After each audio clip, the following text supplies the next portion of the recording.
नमस्कार दर्शकों, स्वागत है आप सभी का कार्यक्रम कृषि दर्शन में। दर्शकों, कृषि दर्शन एक ऐसा कार्यक्रम है जिसमें हम आपको कृषि जगत से जुड़ी तमाम जानकारियां देते हैं ताकि आप उनसे लाभान्वित हो सकें। तो दर्शकों, आज का हमारा विषय है मशरूम की खेती और इसी विषय पर विस्तृत जानकारी देने के लिए आज हमारे साथ स्टूडियो में मौजूद है हमारे विषय विशेषज्ञ डॉक्टर रतन सिंह ठाकुर जी, जो कि स्वयं भी जो है वो मशरूम की खेती करते हैं। डॉक्टर साहब, आपका हमारे स्टूडियो में आने के लिए बहुत बहुत स्वागत है। दर्शकों, हम आपको बता दें कि आज का जो हमारा प्रोग्राम है वो लाइव फोन इन कार्यक्रम है और इस विषय से संबंधित अगर आप कोई भी जानकारी हमारे विषय विशेषज्ञ से लेना चाहते हैं तो आप हमें फ़ोन करके पूछ सकते हैं। हमारे दूरभाष अंक हैं 2800-177, 2800-178 और जो दर्शक शिमला शहर के बाहर हैं वो STD कोड 0177 का ज़रूर इस्तेमाल करें। डॉक्टर साहब, आज हम जो डिस्कस कर रहे हैं वो है मशरूम की खेती। तो सबसे पहले तो मैं आपसे ये जानना चाहती हूँ कि जो मशरूम है वो क्या है सर? मशरूम एक इंग्लिश वर्ड है। मशरूम को हम खुम्ब भी कहते हैं और कई जगह इसे छतरी भी कहा जाता है। खुम्ब की बहुत सारी प्रजातियां हैं, लगभग 15 से 20 हज़ार प्रजातियां हैं, लेकिन ये वह खुम्ब है जिसको खाया जा सकता है। बहुत सारी खुम्ब ऐसे हैं जो इसको खाया नहीं जा सकता और जिसको हम अनसेफ फॉर ह्यूमन कंजप्शन कहते हैं कि वो पॉइजनस है। लगभग 3-3.5 हज़ार ऐसी प्रजातियां हैं जो खाने योग्य हैं और इससे भी ज़्यादा ऐसी प्रजातियां हैं जो पॉइजनस है और काफ़ी सारी मशरूम जो है हाईली पॉइजनस है। और हम पहले भी कह चुके हैं और अभी भी मैं कहना चाहूँगा किसान बागवान भाइयों से कि अगर यदि कोई ऐसी मशरूम कोई जंगल से लाता है या कहीं से मिलती है तो उसे कंज्यूम ना करें और उसको DMR से उसको सत्यापित करें कि ये खाने योग्य है या नहीं। जी डॉक्टर साहब, ये जो मशरूम की खेती है ये कब शुरू हुई और कैसे शुरू हुई? मशरूम की खेती का इतिहास कोई ज़्यादा पुराना नहीं है। वर्ष 1961 में भारतवर्ष में खुम्ब की खेती प्रारंभ हुई और चंबाघाट जिला सोलन से ही मशरूम की खेती जो है की शुरुआत हुई। और उन दिनों ICR Indian council of agriculture research new Delhi ने एक प्रोजेक्ट फंड किया जिसमें एक छोटी सी स्पॉन लैब बनाने का उद्देश्य रखा गया और उन दिनों स्पॉन लैब पे काम किया गया। स्थानीय लोगों ने, वहाँ के बागवान किसान भाइयों ने काफ़ी सारी मदद उनकी की और एक स्पॉन लैब को स्थापित किया गया। उसके उपरांत स्पॉन तो बन गया, लेकिन जिस पर खुम्ब बनते हैं कंपोस्ट जो है उसकी काफ़ी सारी जो कठिनाइयाँ आती रही। कई बार कंपोस्ट सही नहीं बना तो उत्पादन सही नहीं हुआ और उत्पादन सही नहीं हुआ तो लोग नहीं करने लगे। इसलिए उसके बाद ये इस तरीके से सिलसिला चला रहा और इस पर रिसर्च होती रही। काफ़ी सारे वैज्ञानिकों ने काम किया। वर्ष 1977 और 78 में एक UNDP प्रोजेक्ट आया, यूनाइटेड नेशन डेवलपमेंट प्रोग्राम, संयुक्त राष्ट्र विकास परियोजना, उस समय भारतवर्ष को उन्होंने 1,27 लाख रुपया जो है फंड किया और जर्मन के 2 साइंटिस्ट EFK मेंटल, जेम्स टनी जो है यहाँ पे चंबाघाट में नियुक्त किए गए, जिन्होंने स्थानीय लोगों को और इवन हमारे विभाग के अधिकारियों को भी जानकारी दी और उन्हें प्रशिक्षण दिया कि खुम्ब की खेती किस तरीके से हो सकती है, क्योंकि इसके बारे में पहले कोई ज्ञान उपलब्ध नहीं था। इन दोनों साइंटिस्ट ने काफ़ी सारा काम किया और लगभग 1 महीने का प्रशिक्षण शिविर चलता था और जिन्होंने प्रशिक्षण प्राप्त किया उनको जर्मनी जाने का भी मौका मिला। बहुत सारे लोग जो है खुम्ब की खेती करने लगे और एक जो शून्य हमारे उत्पादन था वो कहीं जाके काफ़ी अच्छा उत्पादन हिमाचल में होने लगा। तो इस तरीके से इसकी शुरुआत हुई। मतलब हिमाचल का नाम जो है वो मशरूम की वजह से जो है वो फेमस हुआ। हाँ जी, चंबाघाट में फिर DMR एक और बड़ी जो हमारी उपलब्धि है कि जो directorate of mushroom research Bharatvarsh का है वो चंबाघाट में स्थित है। वहाँ से भी बहुत सारी तकनीकी जो सुविधाएं हैं किसानों बागवानों को मिलती रहती है और कोई भी समस्या अगर किसानों बागवानों को खुम्ब के बारे में आती है तो DMR उसके लिए बैठा है और वहाँ पे इसके बारे में जानकारी दी जाती है। तो और इसके उपरांत जब यहाँ पे उत्पादन इतना बड़ा, काफ़ी सारे लोग इसमें आए तो ये खुम्ब सिटी के नाम से भी जाना जाने लगा। Mushroom city. हाँ जी। जैसे सोलन का जो है वो नेम फेमस है कि मशरूम की खेती जो है वो करते हैं। सर, जो भी हमारे किसान भाई बहन हैं, अगर वो मशरूम की खेती करना चाहते हैं तो उनको मशरूम की खेती जो है वो कब और कैसे शुरू करनी चाहिए? ये एक बहुत ही अच्छी बात है कि हमारे काफ़ी सारे जो बेरोजगार युवा भाई बहन हैं या जो हमारे किसान बागवान हैं जो थोड़ा सा अपने क्षेत्र में परिवर्तन लाना चाहते हैं, तो उनके लिए मैं कहना चाहूँगा कि प्रशिक्षण अवश्य लें और DMR directorate of mushroom research university of horticulture university नौनी और उद्यान विभाग इसमें 5 से 7 दिन के प्रशिक्षण शिविर का आयोजन करता रहता है समय समय पर। और जानकारी के बाद ही आप इस क्षेत्र में आए, क्योंकि ये टेक्निकल है, हाईली टेक्निकल है। खुम्ब है, मशरूम है, और बहुत सारी बीमारियां जो है वो खुम्ब से ही आती है। तो इसलिए इसके बारे में प्रशिक्षण जो है ज़रूर लें, और आसानी से जो है आप इसकी खेती करना प्रारंभ कर देंगे। जी सर, अगर हम हिमाचल की बात करें तो आप देख रहे हैं कि हिमाचल का जो ज्योग्राफिकल एरिया है वो डिफरेंट है, और डिफरेंट हमारे पास यहाँ पे क्लाइमेटिक कंडीशंस भी हैं, हर एक एरिया का अपना अपना क्लाइमेट है। तो यहाँ पे जो है वो हम किस किस जो है वो ज़िले में हम कहाँ कहाँ पर कौन कौन सी प्रकार की जो है वो मशरूम की खेती कर सकते हैं? हिमाचल प्रदेश एक बहुत ही सुंदर राज्य है, और विभिन्न प्रकार की यहाँ की जलवायु रहती है, जिसे काफ़ी मौसम बदलते रहते हैं। और यही कारण है कि हिमाचल में विविधता है, बहुत सारे फ्रूट्स हम यहाँ पैदा कर सकते हैं, बहुत सारी मशरूम यहाँ पैदा कर सकते हैं। और मशरूम तो एक ऐसी चीज़ है कि जो टेम्परेट रीजन में, जहाँ पे कम तापमान हो, वहाँ पे ज़्यादा सुगमता से उगाई जा सकती है। और यही कारण है कि हमारे हिमाचल के कुछ पार्ट्स ऑफ हिमाचल, जैसे चैल, कसौली, डलहौजी, मनाली, ये अति उत्तम है खुम्ब की खेती के लिए। और यहाँ हम साल भर में लगभग 3 से 4 फसलें ले सकते हैं। लेकिन जो हमारे इसके अलावा जो निचला क्षेत्र भी है, जैसे परमाणु है, या बिलासपुर का सम पार्ट ऑफ बिलासपुर है, या हमीरपुर है, या मंडी का कुछ ऐसा एरिया है जो कुछ गर्म है, तो वहाँ पे भी हम वर्ष भर में 2 से 3 फसलें खुम्ब की खेती की कर सकते हैं। और इसके अलावा से खुम्ब जो है पूरे भारतवर्ष में हो सकता है, अगर हम इसको फिर एसी कंडीशन में करें। तो ये समुद्र तल से लेकर हिमालय की ऊंचाइयों तक हम इसको आसानी से उगा सकते हैं। जी सर, जो इसमें मेन प्रॉब्लम आती है वो आती है कंपोस्ट को तैयार करने की। तो जब हम मशरूम की खेती कर रहे हैं, तो जो हमारे किसान भाई बहन हैं, तो वो कंपोस्ट कैसे तैयार करेंगे? ये बहुत बड़ी समस्या है, आज भी बहुत बड़ी समस्या किसानों बागवानों के सामने बनी है। और हमारे खुम्ब उत्पादकों में बहुत विशेष रूप से ये समस्या है कि जो खुम्ब खाद है वो उत्तम क्वालिटी की खुम्ब खाद कहाँ से लें। जी, इसके बारे में भी प्रशिक्षण दिए जाते हैं, और इसके बारे में डीएमआर भी प्रशिक्षण दे रहा है, यूएचएफ नौनी भी दे रहा है, और उद्यान विभाग भी इसमें लगा है। लेकिन अभी तक भी जो हमारे इसमें रॉ मटेरियल यूज होता है, जो कच्ची सामग्री है, जिसमें विशेष तौर पे हमारे गेहूं की तूड़ी है, चिकन मैन्योर है, जिप्सम है, ये सारी चीज़ें हमारे को पंजाब हरियाणा से ही लानी पड़ती है। और वहाँ से जब हम इसको क्रय करते हैं तो काफ़ी सारा खर्चा हमारा क्रय करने में, ट्रांसपोर्टेशन पे चला जाता है। सर, तो यहाँ पे हम क्यों नहीं इस चीज़ों को बना रहे हैं? क्योंकि हमारे पास यहाँ पे तूड़ी भी है, चिकन का जो मतलब वेस्ट पार्ट है वो सारा कुछ अवेलेबल है, तो फिर वहाँ पे ट्रांसपोर्टेशन चार्जेस तो ज़्यादा होंगे। हाँ, यही कारण है जी, कि क्योंकि जो हिमाचल की जो हमारे गेहूं की फसल है वो इतनी पर्याप्त नहीं है कि उसे हम मशरूम की खाद में प्रयोग ला पाए। क्योंकि यहाँ पे बहुत कम मात्रा में जो है कुछ जो हमारा पार्ट है ऊना का है, या पंजाब से लगता जो ज़िले हैं, वहाँ पे हम गेहूँ उगाते हैं, और जो वेस्ट है, जो एग्रीकल्चर वेस्ट जिसको हम इसमें यूज़ करते हैं, वो वहाँ पे प्राप्त होता है। लेकिन वो इतना नहीं है क्वांटिटी में कि हम उससे खाद बना सकें। और जो हमारे लिए नियरेस्ट जो प्लेस पड़ता है वो पंजाब हरियाणा ही होता है। वहाँ से खाद रेडीमेड भी आ रही है, वहाँ से बनकर आ रही है। और हमारे किसान बागवान भाई जो है जिला सोलन में, शिमला में, यहाँ भी जो है खुम्ब की खाद को तैयार कर रहे हैं। और खुम्ब खाद तैयार करने के लिए काफ़ी सारी सावधानियाँ जो है हमें रखनी पड़ती है, क्योंकि यदि एक कहना भी है कि कोई भी फसल यदि अच्छी उपजाऊ भूमि नहीं है तो अच्छी नहीं होगी।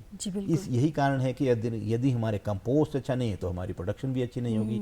इसलिए हमें विशेष तौर से ध्यान देना पड़ता है कि जो हमारी खुम्ब खाद है वो अति उत्तम हो, और क्वालिटी वाइज हो, और बढ़िया हो। खुम्ब खाद बनाने के लिए ही हमारे को काफ़ी सारी सावधानियाँ बरतनी पड़ती है, क्योंकि खुम्ब एक ऐसी चीज़ है जिसमें पत्तियाँ नहीं होती जी। और जिस भी पौधे में पत्तियाँ नहीं होती वो अपना भोजन स्वयं नहीं बना सकता है। यही कारण है कि हमें ऐसा पदार्थ बनाकर देना होता है जिसमें ये सारी चीज़ें उपलब्ध हो, जिसमें खुम्ब पनप सके।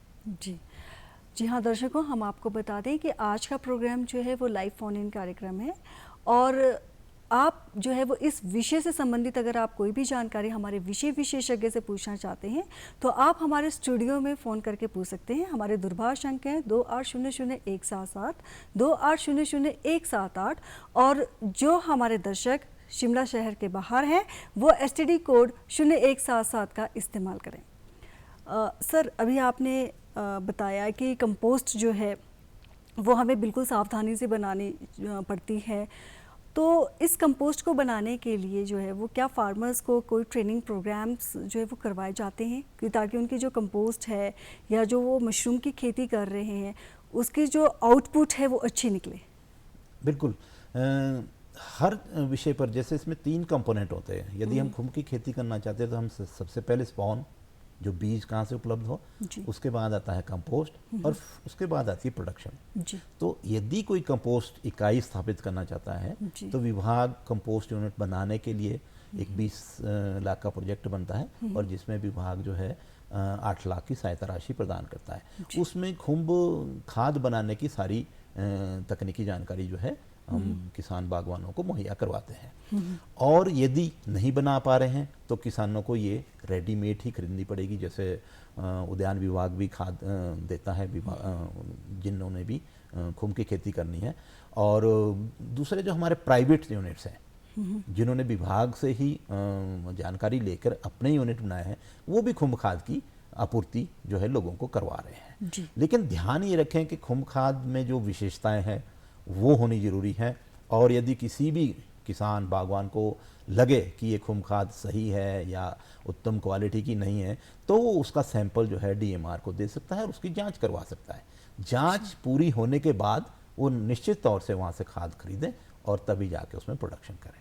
जी सर, ये जो हम मशरूम की खेती करते हैं ये हम इंडोर करते हैं, तो एक रूम का जो स्टैंडर्ड साइज़ होता है वो कितना होना चाहिए? हाँ, बिल्कुल सही। जो हमारी मशरूम की खेती है इंडोर एक्टिविटी है और यही कारण है कि मैं चाहूँगा कि हमारे जो बेरोजगार युवा भाई बहन या किसान भाई हैं वो इस खेती को अवश्य करें। क्योंकि इस वर्ष भी हम जैसे देख रहे हैं कि इतनी ज़्यादा बारिशें हुई कि जो हमारी फसलें थी वो तबाह होगी। और कई बार ऐसा होता है कि बारिशें होती नहीं है, सूखे के कारण फसलें नष्ट हो जाती है। तो ये तो ऐसी फसल है कि इंडोर है, अंदर होती है। इसके तापमान को हमने बनाना है और वो हम जब प्रशिक्षण शिविर आयोजित करते हैं तो उसमें हम सही जानकारी उनको देते हैं कि जब आपकी फसल अंदर लगेगी तो किस तरीके से उसका रख रखाव रखना है। लेकिन जो हमारे अभी भी जो हम ग्रामीण क्षेत्र में जो खुम्ब उगाने के लिए कमरे बनाते हैं या प्रोडक्शन हाउसेज बनाते हैं वो बहुत छोटे छोटे हाउसेज हैं ताकि हर आदमी इसकी खेती कर सके। अभी तक हम 20 बाई 12 बाई 10 का कमरा जो है ग्रामीण क्षेत्रों में बनवाते हैं जिसके लिए जो है 50,000 रुपया सरकार भी सहायता राशि उपलब्ध करवाती है और उसकी इंसुलेशन करने के लिए 25,000 रुपये भी सरकार उपलब्ध करवाती है। तो आप 400 बैग जो हैं उस कमरे में लगा सकते हैं और उसकी खेती आप अंदर अंदर कर सकते हैं। ये बहुत ही ज़रूरी है कि क्योंकि जैसे हमारे कोई भी फसल जो हम बाहर खेतों में लगाते हैं वो तो सरफेस पे लगती है, लेकिन जो खुम्ब की खेती है उसमें हम एरियल स्पेस को भी यूज़ करते हैं और यही कारण है कि इसमें प्रॉफिट ज़्यादा रहता है क्योंकि हम ट्रेज वाइज जो है इसको रूम में लगाते हैं। एक ट्रे के ऊपर दूसरी के ऊपर तीसरी और एक कमरे में लगभग 4 तहों में जो है खेती करते हैं। तो सर वो गैप कितना होता है 1 ट्रे एंड सेकंड ट्रे में? हम जो रूम है जैसे 20 बाई 12 का कमरा है उसमें हम 2 रैक्स बनाते हैं और रैक्स की जो चढ़ाई है हमेशा 4 फुट ही रखी जाती है। लंबाई 20 फुट है, चाहे 25 फुट है, चाहे जितनी भी है, चौड़ाई 4 फुट होगी और एक रैक की दूसरे रैक से दूरी लगभग 24 इंच होगी जिसमें हमारा मशरूम का बैग आसानी से आ जाए और उस पर हम हाथ से काम भी कर सके, इतना स्पेस होना चाहिए। तो 10 फुट का जो हमारा कमरा है लगभग हम उसमें 4 रैक्स लगाते हैं और 4 बैग हाइट वाइज लगाते हैं ताकि हम आसानी से काम कर सके। और फिर रूम की जो है तापमान कितना रखना है, किस तरीके से रखना है, उसमें भी हम यदि हम नेचुरल कंडीशन में नहीं कर रहे हैं, एसी से कर रहे हैं, तो हम सलाह देते हैं कि जो स्पॉन रन होता है जब कवक जाल फैलता है तो उस समय लगभग 22 से 24 डिग्री जो है रूम का तापमान होना चाहिए। और जैसे ही स्पॉन रन एक्टिविटी हमारी पूरी हो जाती है, लगभग 26 से 30 दिन इसमें लगते हैं स्पॉन रन एक्टिविटी में, उसके बाद हम टेम्परेचर को चेंज करते हैं और फिर हम तापमान को लाते हैं 14 से 18 डिग्री के बीच में। और फिर ये जो है वहाँ पे जो है खुम्ब आने शुरू हो जाते हैं, उसकी तुड़ाई शुरू हो जाती है, फिर बीच में कई बारी गैप भी आता है, और इस तरीके से हमारी एक फसल जो है वो 90 दिन तक चलती है जी। 90 दिन के बाद हम रूम्स को खाली करेंगे और फिर डिसइंफेक्ट करेंगे, ट्रीट करेंगे और फिर दोबारा से इसमें खेती करेंगे। जी।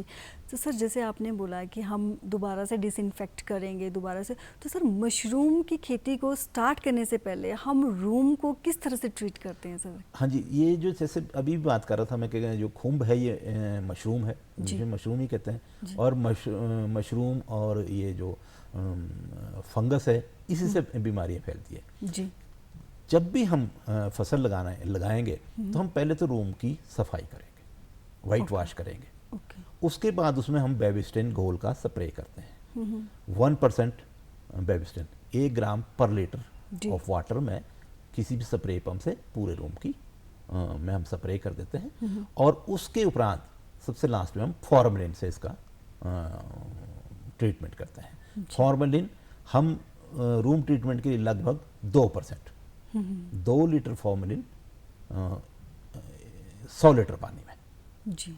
उसका उपयोग करेंगे, और उसका भी हम स्प्रे करेंगे, स्प्रे पूरे रूम में कर देंगे, और उसके बाद पूरे रूम में जो दरवाजे खिड़कियाँ उसको बंद कर देंगे, और 24 घंटे तक हम इस रूम को बंद रखेंगे, क्योंकि फॉर्मेलिन से फ्यूम्स बनेंगे, गैस बनेगी, और वो गैस कैविटीज़ या कोई भी कीड़ा मकोड़ा या माइक्रो ऑर्गेनिजम्स हैं जो रूम में उसको ख़त्म कर देगा। 24 घंटे के बाद भी हम ये सुनिश्चित करेंगे कि इसमें कहीं फॉर्मेलिन स्मेल तो नहीं रहेगी या फॉर्मेलिन गैस तो नहीं रहेगी, ताकि हमारे जो मशरूम बैग आए कि उसको ये डैमेज ना कर सके।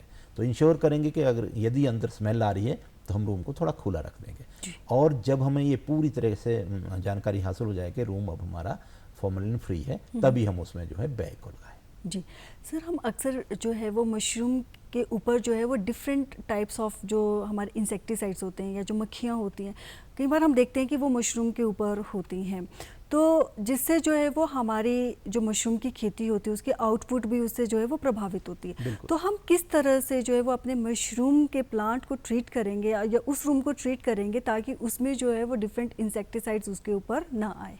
जैसे यदि हमारी मशरूम के बैग रखने से पहले ट्रीटमेंट रूम की सही हुई है तो ये लगभग हमारे 60-70 दिन निकालता है, लेकिन फिर भी हमें अंदेशा होता है कि कहीं से कोई इंसेक्ट अंदर पेनिट्रेट कर गया या मक्खियों ने एग लेइंग कर दी, तो वहाँ पे मक्खी पनपनी शुरू हो जाती है। और इसमें 2-3 किस्म की मक्खियाँ आती है, जैसे सियारिड फ्लाई है, फोरिड फ्लाई है या सीसेड फ्लाई है। और ये फ्लाई ऐसे नहीं होती जैसे हाउस फ्लाई है, हाउस फ्लाई विजिबल होती है, काफ़ी दूर से हमें दिखाई देती है। लेकिन जो ये जो 3 किस्म की मक्खियाँ ये बहुत छोटी छोटी होती है, और सीसेड फ्लाई तो नेक्ड आई से दिखाई भी नहीं देती है।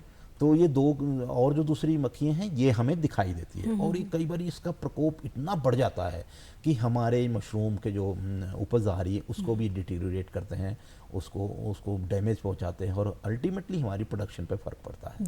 तो इनके कंट्रोल के लिए हम पहले तो फार्मर को सजेस्ट करते हैं कि वो बायोलॉजिकल कंट्रोल ही करें, इंसेक्टिसाइड पेस्टिसाइड का प्रयोग ना करें, क्योंकि खाने की चीज़ है तो ना किया जाए। तो उसके लिए हम बायोलॉजिकल कंट्रोल में हम जैसे येलो ट्रैप्स हैं, येलो चार्ट्स हैं, येलो लाइट्स हैं, इनका प्रयोग करते हैं। और मैं कहना चाहूँगा फार्मर्स के लिए और हमारे जो खुम्ब उत्पादक है कि अपने मशरूम हाउस के बाहर ही एक येलो बल्ब लगा के और उसके नीचे कोई पैन जिसमें कोई इंसेक्टिसाइड का सोल्यूशन हो, जितनी भी ये मक्खियाँ ये येलो कलर की तरफ अट्रैक्ट होती हैं, और जैसे ही ये बल्ब में टच होंगी तो वहाँ से गिरेगी और उस सोल्यूशन में गिर जाएगी, और वहाँ सोल्यूशन इंसेक्टिसाइड का होगा, वहाँ पे मर जाएगी। और दूसरा उपयोग अगर अंदर हमारे मशरूम हाउस में है, ये बहुत अच्छा कंट्रोल होगा अगर हम उनको थ्रेशोल्ड पे ही कंट्रोल कर दें, अंदर जाने से ही रोकें, क्योंकि एक मक्खी अपने एक लाइफ में लगभग 40 से 50 एग्स देती हैं, और एग हैचिंग जो लगभग 11 दिनों बाद हैचिंग होती है, और उसके बाद वो एडल्ट स्टेज में रहती है, लार्वा स्टेज में, और वही लार्वा स्टेज जो है हमारे माइसीलियम को डैमेज करता है। जी बिल्कुल। अंदर हम क्या कर सकते हैं कि जो बच्चों के चार्ट्स होते हैं, येलो चार्ट्स, उसको लेकर हम थोड़ी थोड़ी दूरी पे 3 चार्ट एक साइड में और 3 चार्ट एक साइड में रूम में लगाएं, और उस पर कोई स्टिकी मटेरियल लगा दें, जैसे ग्रीस है या कोई ऑयल है, और मक्खियाँ जो है ऑयल की तरफ को अट्रैक्ट होंगी, और जो जितना भी हमारा येलो कलर है उसकी तरफ को अट्रैक्ट होंगी और उसमें फंस जाएगी। और इन चार्ट्स को हम 10-12 दिन के बाद वहाँ से उखाड़ें और कहीं बरीड कर दें, कहीं दबा दें, ताकि ये कोई बीमारी ना फैले। तो इस तरीके से हम मक्खियों का बड़ी आसानी से कंट्रोल कर सकते हैं। लेकिन कई बार ऐसा होता है कि बहुत ही इनका इंसिडेंस बहुत बढ़ गया है और नहीं कंट्रोल हो पा रहा है, तो हम लाइट स्प्रेज, जो सेफ इंसेक्टिसाइड जिसको हम कहते हैं, लाइट स्प्रेज रेकमेंड करते हैं। और वो रेकमेंड करते हैं जब हमारे फ्लश ब्रेक चली है। जी। जैसे हमने आज मशरूम तोड़ी तो लगभग 6-7 दिन तक हम नहीं तोड़ेंगे, तो तोड़ने के तुरंत बाद हम मेलाथियन का स्प्रे कर दें, 1 ml मेलाथियन पर लीटर ऑफ वाटर। तो इस तरीके से भी हम उनका कंट्रोल कर सकते हैं। कोई भी सेफ इंसेक्टिसाइड आप ले सकते हैं, एकोथियन है, सुमिथियन है, फोलिथियन है या नियोन है, ये सेफ इंसेक्टिसाइड है जिसका रेजिड्यूल इफेक्ट कम होता है जी। तो इन्हीं को हम एडवाइस करते हैं। वैसे तो बहुत सारे इंसेक्टिसाइड बाजार में आते हैं, लेकिन जो हमारे खाने की वस्तु है हम उस पर इनको रिकमेंड नहीं करते हैं। जी सर, जी। डॉक्टर रतन सिंह ठाकुर जी, आज आपने बहुत ही उम्दा जानकारी हमारे दर्शकों के साथ साझा की कि किस तरह से हमें मशरूम की खेती करनी चाहिए। दर्शकों, ये था हमारा आज का कार्यक्रम। अगले अंक में फिर आपसे मुलाकात होगी एक नए विषय के साथ। तब तक के लिए हमें इजाज़त दीजिए। नमस्कार।